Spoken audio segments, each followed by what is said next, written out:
Rupanya janitor itu saya dibawa ke belakang itu di hotel itu di restorannya tukang cuci piring. Oke. Jadi disitulah saya pertama kali mengenal apa itu sabun cair. Kalau di kampung kita kan sabun telepon yang panjang-panjang gede itu kan. Sabun itu batangan. Itu batangan buat badan sama buat baju kan, buat piring juga kan gitu.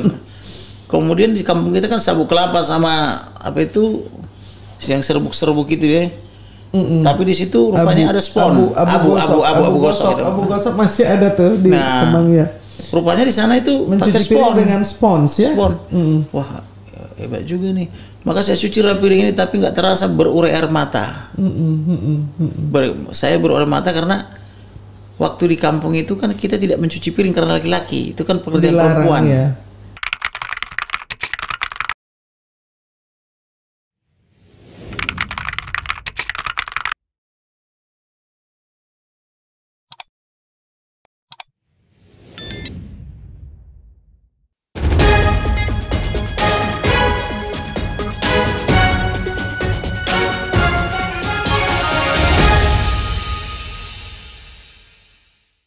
Oke, itu luar biasa ya, betapa pengalaman yang menempa. Tapi kemudian menjadi seorang lawyer itu jalannya mulus atau memang dari jadi tentara ditolak? Lalu jadi mau melamar saya tentara di Medan ditolak, saya pulang ke Sorong-Borong. Oke. Saya itu mengumpulkan pupuk. Pupuk apa itu? Sebanyak-banyaknya di sana pupuk itu berasal dari limbah padi itu namanya sobon. Kalau dedaknya kan dikasih ternak itu. Yeah. Sobon itu ujung padinya. Iya, yang paling bergizi sebetulnya. Yang tajam-tajam itu. Kemudian dikumpulkan juga kotoran ternak yang berkeliaran.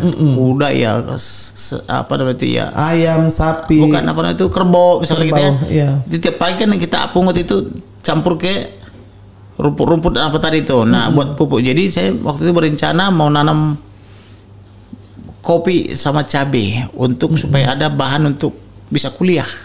Biaya kuliah maksudnya. Tetapi ada opung saya namanya Kariting. Anaknya minggu ini akan jadi profesor doktor itu. Anaknya ini diberangkatkan cuma SMP, merantau, dia dagang cabai di Jakarta. Kemudian ambil SMA persamaan, kemudian ambil S1 17 Agustus, S2 apa namanya di Tarumanegara, lulusan cum laude, kemudian S3 di UI. Minggu ini tanggal 28 akan apa itu pidato profesor doktor, profesor guru besar. Minggu ini saya diundang juga itu di Universitas Pancasila. Oke, hebat. Jadi orang tua dia itu yang masih kerabat saya juga dibilang, "Ngapain kamu tamat SMA di kampung bikin malu, merantau ke Jakarta?" kan gitu. Diusir. Nah, jadi bikin malu aja kamu di Jakarta kan nyapu-nyapu di kantor dia karena kan kerja di BPN ya. Penelitiannya juga di profesor ini juga tentang tanah. Nah, nanti kamu nyapu-nyapu di kantor lama-lama PNS kan gitulah.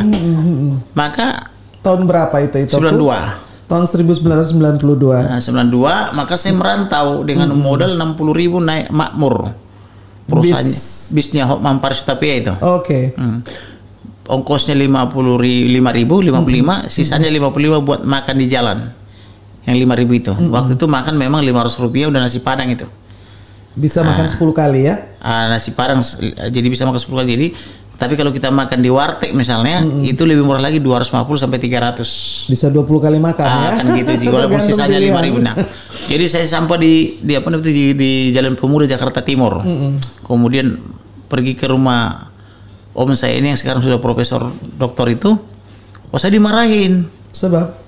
Kamu ngapain di SMA dan ke Jakarta yang sarjana aja menganggur katanya. Jadi bukannya dapat semangat malah mengecilkan kan gitu. Mengecilkan. Apa cita-citamu katanya? Tentara badan kecil begini katanya. Nah, saya dihukum itu gara-gara cita-cita tentara. Jam 3 harus bangun pagi. Orang masih aset itu sudah bangun. Berlari di komplek itu namanya penggilingan aneka elok Jakarta Timur. 10 kali. Masih gelapnya itu. Iya.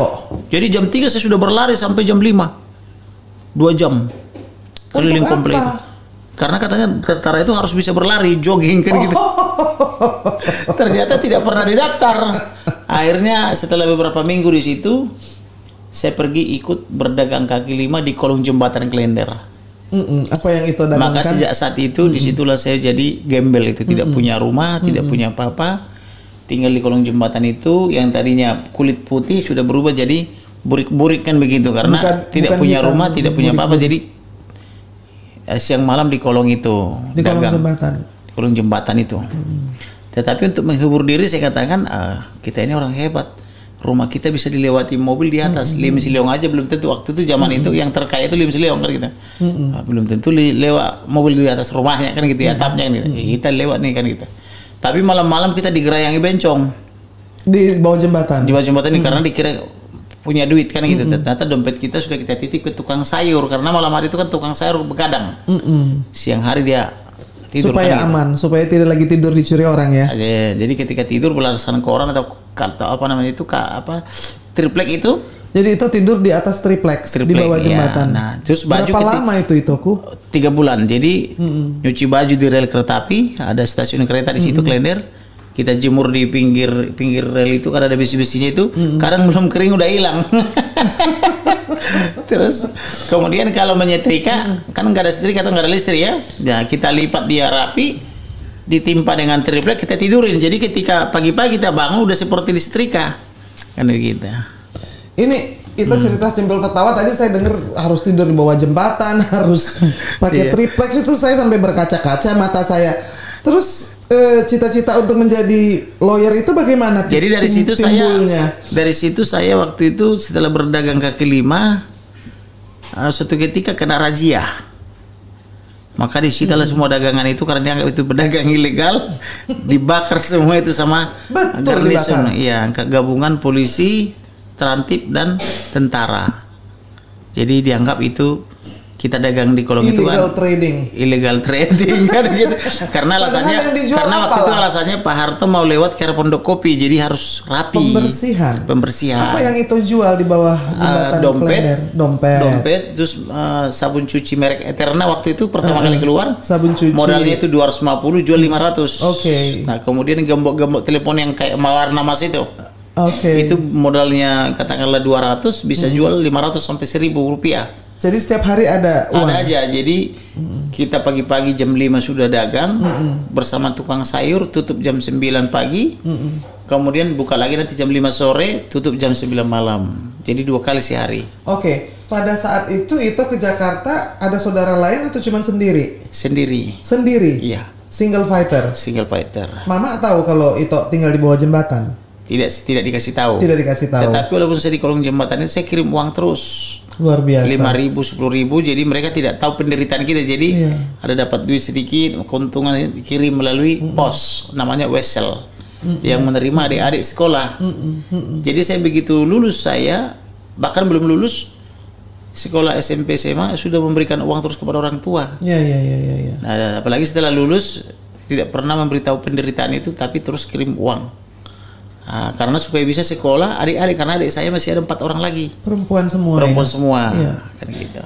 Jadi dari situlah mulailah saya melamar pekerjaan karena sudah tidak punya pekerjaan di kolong jembatan itu. Melamar pekerjaan saya cuma sekali. Follow up-nya yang berkali-kali. Jadi saya melamar, rupanya di Jakarta itu ada basa-basi, nggak seperti di Sumatera. Ketika melamar macam diterima, nah taruh aja di situ lamarannya, nanti dipanggil. Nanti dipanggil itu harapan. Oh, seharusnya mereka bilang tidak ada kamu lowongan. Tidak diterima kan, harusnya kan begitu. Kalau di Sumatera kan begitu, tidak ada lowongan gitu. Jadi karena dibilang nanti dipanggil, saya datang terus setiap hari menanya kapan dipanggil. Sampai akhirnya orang itu bosan, saya dikasih nomor telepon aja katanya. Maka tiap hari saya telepon, kapan saya dipanggil. Ketika bosan mereka ngangkat telepon saya samperin lagi ke Hotel Ciputra itu.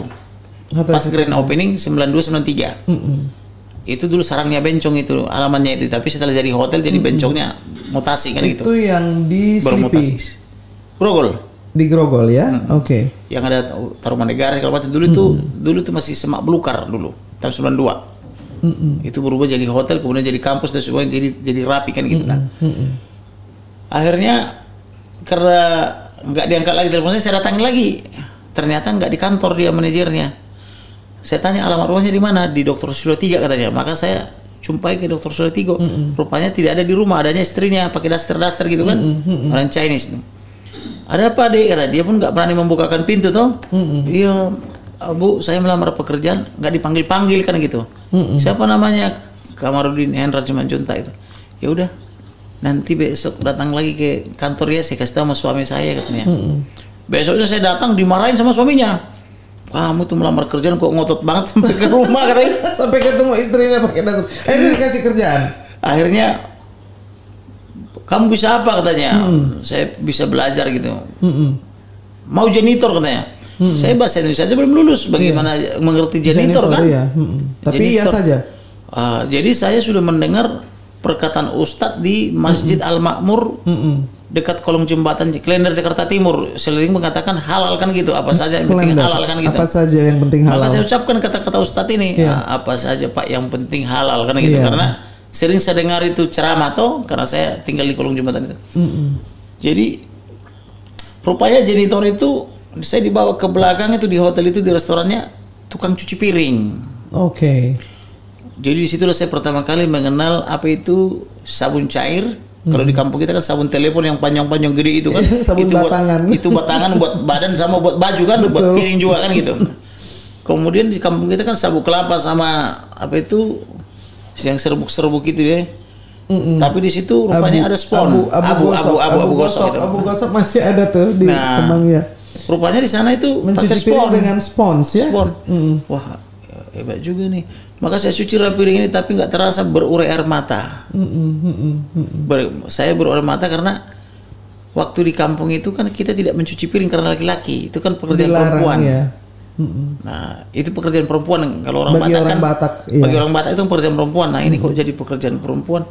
Jadi nggak terasa air mata terus berkeluaran padahal biasa saja perasaan, tapi karena mencuci piring ini air mata itu menetes gitu. Tapi tetap saya cuci, rupanya diintip sama manajer ini. Kebetulan namanya Hendra. Nah, saya dipanggil pas cuci yang keempat. Baru kau orang Batak cuci piring katanya.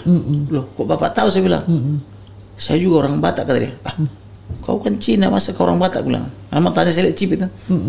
Oh, mama saya Tobing katanya. Kalau mama kau Tobing, berarti kau bukan orang Batak. Ini kan bukan orang Padang, saya bilang gitu. Ya pokoknya saya Tobing lah katanya. Jadi mamanya Tobing, dia pun mau Tobing juga gitu. Ya sudahlah. Dia bilang kita bersaudara. Dia bilang kita bersaudara, saya terima aja. Jadi kamu sekarang saya naikkan dari golongan 1 menjadi golongan 5 katanya. Jauh itu. Apa itu golongan? Saya bilang tadi kau golongan 1, cuci piring itu paling rendah. Cuci piring. Kemudian di atasnya lagi ada namanya atau setara itu ada cleaning service, bagian ngepel sapu-sapu dan ngepel. Kemudian di atasnya itu ada waiter, ada waitress. Bagian di atasnya lagi ada lagi doorman yang buka pintu itu kan. Jadi kamu apa namanya customer service. Apa itu customer service? Setara kasir katanya. Jadi kalau datang tamu kamu menyapa. Kalau dia datang 6 orang arahkan ke tempat duduk yang 6. Kalau datang 2 arahkan ke tempat duduk 2 kan gitu. Lalu kasih menu food and beverage kan gitu, makanan minuman kan gitu. Jadi seperti itu. Tapi kamu harus belajar Indonesia dan belajar bahasa Inggris. Bisa bahasa Inggris saya bisa, aku bilang coba. Ya, bagaimana saya bisa bahasa Inggris? Tapi saya ingat bahasa Inggris waktu belajar SMP saya kan gitu. That's a window. That's the floor, saya bilang. Apa itu? Itu that's the floor. Jendela dan itu lantai, saya bilang gitu. Bukan My begitu. name is Kamarudin. Conversation katanya. Nanti saya pelajari Pak, saya pasti bisa, saya bilang gitu. Maka saya diterima. Jadi langsung jadi customer service, setara kasir. Nah, lalu terjadi kelucuan kan gitu. Jadi datang tamu ini, bill katanya kan gitu. Jadi kata-katanya kan singkat kalau dia orang bule tuh, karena kita dianggap kita tidak pasti bahasa Inggris. Bill katanya kan gitu. Jadi kutanya kasir, bule itu mencari Pak Bill, saya bilang gitu. Kupikir kayak Bill Clinton atau apa kan itu. Kasir dia ngerti, rupanya Bond kan gitu. Kita bilang kan Bond. Ini Pak katanya. Bukan dia cari Pak Bill, saya bilang gitu. Ya ini dia katanya kan gitu. Jadi rupanya Bill itu Bond kan gitu. Jadi banyak kelucuan juga di situ. Jadi tapi karena saya pemberani di situ di hotel restoran baru buka, yang berani menyapa tamu yang hebat-hebat itu saya. Kalau yang teman-teman saya Jawa Sunda itu rata-rata takut, apalagi kalau pakai emas. Zaman itu orang pakai emas gede-gede. Apa rantai yang gede-gede. Zaman itu kalungnya terus dibuka belahan dadanya itu kan yang laki-laki kan pakai kalung yang gede kayak rantai anjing itu kan. Mereka tuh udah ketakutan dulu. Kalau saya kan ada takutnya. Jadi saya terus yang melayani. Kemudian ketika selesai makan, makanannya kurang lebih katakanlah misalnya kurang lebih 50.000 misalnya. Waktu itu uang paling besar 10.000 yang gambar Kartini. dikasih 5 lembar, ternyata makanannya cuma 42.000 misalnya kan. Ada kembali 7 sampai 8.000 kan. Biasanya kalau dia bawa pacar atau bawa ini disuruh kantongin aja. Atau bawa teman agak gengsi dia cari kembalian. Maka dari kembalian itu saya sama itu gajinya 1 bulan, bahkan lebih. Itu tipnya lebih besar dari gaji. Tipnya lebih besar daripada gaji karena dia bilang kantongin aja. Jadi biasanya kan pura-pura saya ajak ngomong, bagaimana Pak makanannya enak atau ada kritik saran minumannya bagaimana kan gitu. Jadi itu aja kita praktekkan, tapi dia sudah jadi apa at home kan gitu karena diajak ngomong, diminta saran pendapat. Jadi orang kalau diminta saran pendapat itu senang dia. Maka ketika dia mau bayar ada kembalian, kantongin aja katanya. Jadi saya kantongin terus itu. Iya. Nah, jam kerja saya kan 7-8 jam. Tetapi karena uang tipnya kencang, saya kerja 14 jam. Saya dimarahin sama manajer, kamu nanti sakit katanya. Nanti sakit. Kerja kok sampai 14 jam? Enggak, ini kerja Pak, bukan kerja, ini cuma main-main. Di kampung saya itu kerja itu ngangkat padi, ngangkat apa, 40-50 kilo. Saya bilang gitu, ini mah kayak main-main aja. Ya tapi nggak boleh katanya. Kalau capek pulang ya, iyalah. Tapi karena uang timnya juga besar kali itu. Jadi gaji cuma 102.000 1 bulan, tambah insentif 25.000, jadi 127.000. Sedangkan 1 hari bisa dapat segitu. Jadi banyak tabungan lagi dong. Banyak tahu. Jadi gaji saya itu utuh masuk Bank Eksim, sekarang jadi Bank Mandiri namanya. Sedangkan uang-uang yang saya dapat ini saya kirim terus ke kampung. Jadi adik-adik saya semua sekolah. Bisa sekolah semua. Jadi lulus semua. Luar biasa. Gitu. Jadi sekolah semua dan tadinya kita perhitungkan minimal tamat SMP, saya bilang harus tamat SMA. Karena kalau tamat SMA bisa kuliah lagi. Nah, maka semua tamat SMA dan kemudian saya berpindah-pindah kerja, ada 27 perusahaan, saya jadi pengusaha gitu ya.